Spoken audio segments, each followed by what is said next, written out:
Great, so my research focuses on how to create social settings that help children and youth thrive. And today I'm going to talk to you about how we need to add to what we're doing if we're going to protect children and youth from victimization. So to start, I want you to meet Alex. Alex is a kid we've all known, a kid who's struggling to fit in, a kid who experiences bullying on a regular basis. I bet you can think of at least a few Alexes you've known in your classrooms. And when I think about the Alexes in my life, I think about how it can be so hard to know how to help and where to start. And today I'm going to talk about one place we might start, but it's probably not where you think. So first, let's think about who we might usually focus on when we're creating safe and violence-free schools. Some of us might think of individual students like Alex and giving them the skills and capacities they need to succeed. We might also think about individual students like Alex and their peers, the relationships between them, or between Alex and teachers, and how those relationships can provide positive or negative experiences. And both of those things, individual capacities and relationships, are really critical. But today, I'm going to focus on factors that exist outside of individuals and how those factors can shape experiences with violence in the school setting.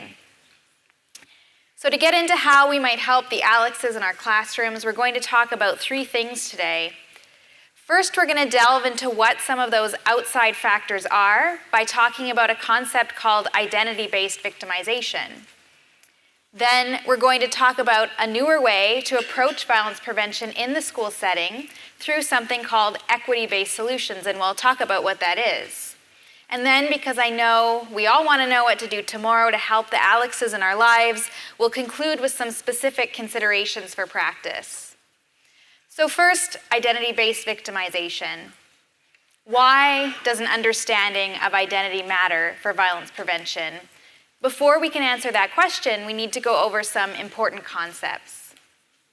So if Alex is experiencing bullying, there's probably a power imbalance with her peers. That's because, as PREVNet defines it, bullying is the use of aggression by a person with greater power towards a person with lesser power. When we think about power imbalances, there's lots of things we might think about. Maybe Alex is less popular than her peers. Maybe her peers know something embarrassing about Alex. But there's some other important power imbalances to think about as well, and we're going to talk about those today. But if we think more broadly, we see that power imbalances, so where some people have more power than other people, these often occur alongside discrimination or treating somebody unfairly because of who they are, because of some aspect of their identity. And together, when we have a power imbalance and discrimination, that's what we call oppression. Defined very simply, oppression is when people with power deny the right to people with less power to be fully who they are.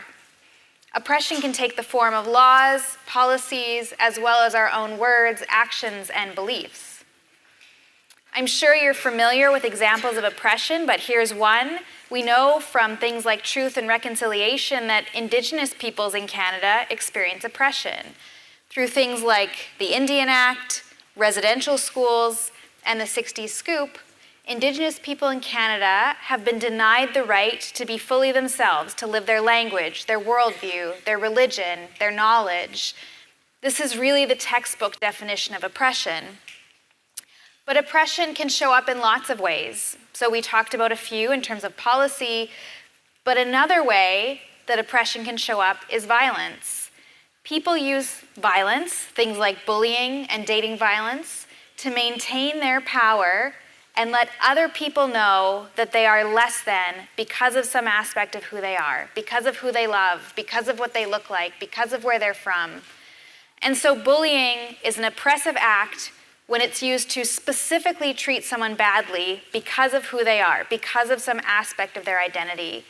And why does this matter? Well, we know from lots of research that children and youth who are at the highest risk for bullying and dating violence are those who are part of groups who experience oppression. And so when we think about prevention, it's very important to think about this as a root cause. So let's come back to Alex. What are some specific reasons Alex might experience oppression? Well, Alex might be oppressed because of her gender, her sexuality, disability or ability status, population group or racial ethnic group, immigration status, or social class. These are all reasons in Western society why some people may hold more power than other people and why people are discriminated against. So let's think about Alex through these lenses. All I've told you so far is that Alex experiences bullying. You may have thought about some reasons why that's happening. What if I now told you Alex is a new Canadian who's female cisgender, so her identified gender corresponds to her biological sex, and she's able-bodied. Alex is also bisexual, and even though her parents work 3 jobs, they can barely put food on the table, and Alex is living in extreme poverty. Does knowing these things about Alex give you a deeper perspective on why she might be experiencing bullying at school? I would guess that it does. And then maybe what types of protections you might put in place knowing this. So for example, if you have specific protections for LGBTQ students in your school bullying plan, you are acknowledging the oppression these youth face and also the different protections they might need as a result of those experiences. But of course, Alex is not just one of those things. None of us are just one of those things. Our identity is holistic. We are many things, and all of those things matter for creating safe schools.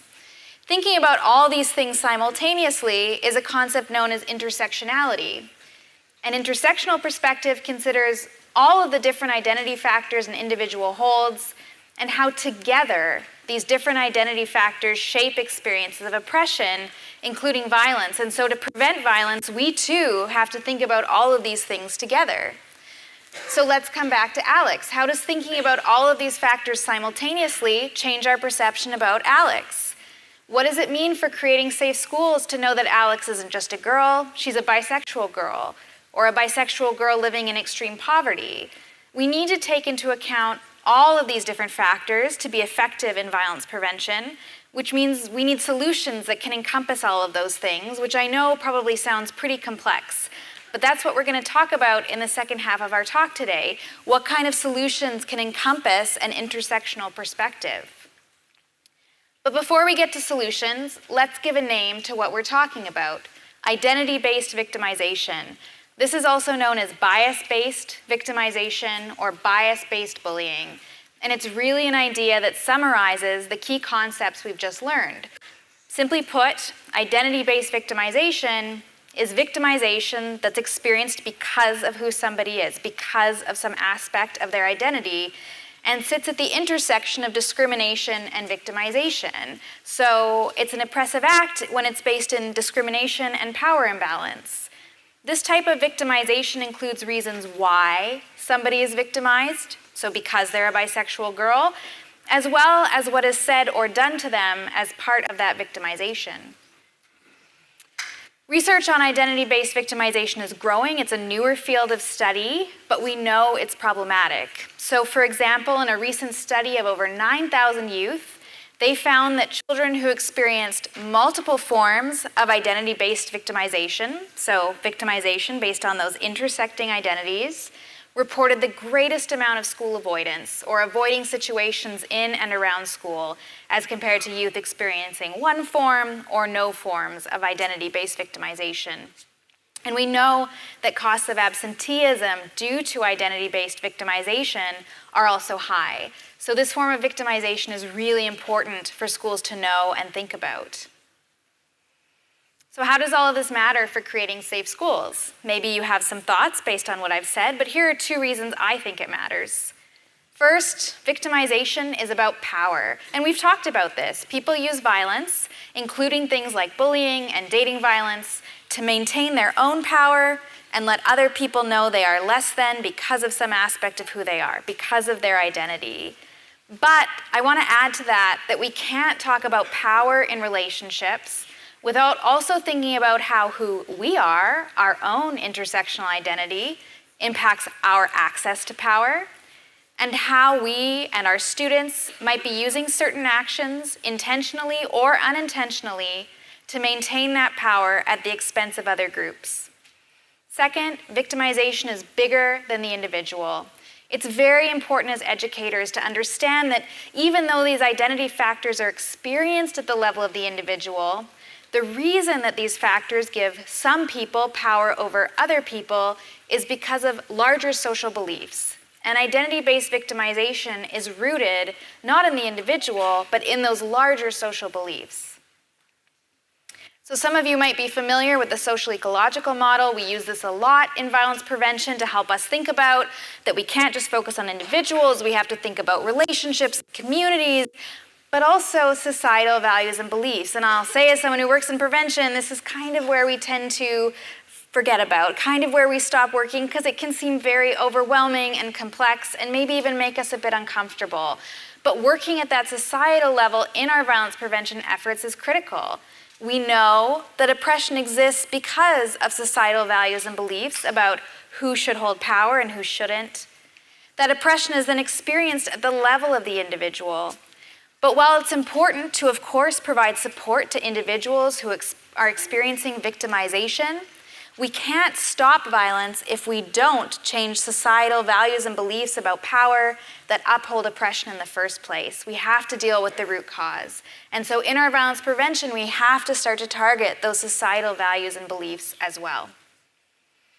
What happens if we don't attend to those larger factors? What if we just feel like it's too complex, too big, it makes us too uncomfortable? Well, our violence prevention efforts are unlikely to be successful. Some of you might be familiar with Dorothy Espelage. She's one of the world's leading bullying researchers. And she gives a lot of our bullying prevention programs a failing grade and discusses that we have to start paying attention to identity factors in our policies and practices if we're going to be effective.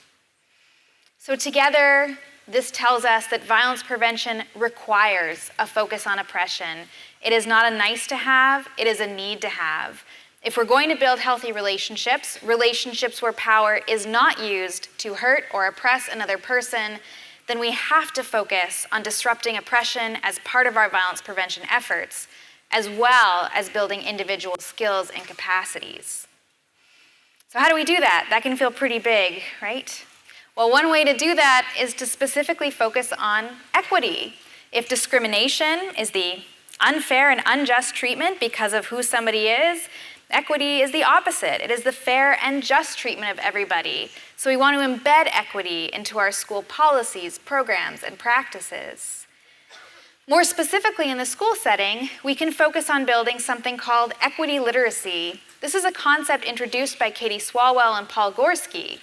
They argue that in schools, the problem isn't that educators aren't focused on championing diversity, we know that you are, or celebrating multiculturalism, but rather that to truly disrupt oppression and prevent violence, we have to delve into issues of equity within the curriculum, including by explicitly paying attention to issues like racism, homophobia, and sexism. The development of equity literacy involves 4 key abilities that you can promote through curriculum and skills practice. First, the ability to recognize oppression. We can't stop something from happening if we don't know that it's occurring. And so through curriculum, you can teach students what oppression is and why it happens. Second, the ability to respond to oppression in thoughtful ways. Once we recognize something, we don't want to just stop there, we want to move into responding. So teach students what to do when they see, hear, or witness oppression through role modeling as well as through directed skills practice. If we recognize and respond, we can then start to redress oppression and bias at a larger level. This happens both by responding and also by studying ways in which social change happens so that students know how to do that. And if we are recognizing, responding, and redressing, we can begin to cultivate and sustain oppression-free communities. These competencies of equity literacy also speak to building a positive social architecture, which we know is important for violence prevention, and higher equity is even connected to better academic achievement. So lots of reasons why schools should be interested in building equity literacy. So how do we do this work? I'm going to talk about 2 initial approaches: putting equity literacy into teaching practice and reviewing existing resources to make sure they are equitable and inclusive. First, equity literacy in teaching practice. So if we want our students to recognize and respond, we better be ready to do it ourselves, because if we're not doing it and we're asking our students to, they're not going to do it either. And that might take some learning for us, because it can be new thinking about the world in this way. So think about hosting dedicated professional development for teachers at your school on integrating equity literacy across subjects, across grades, and also to find space for conversations about, for example, how teachers in your school are already doing this work, because I bet some of them are, and they're doing it really well. There's also a number of resources to help you get started with this work, to start to incorporate conversations about equity into your subject area.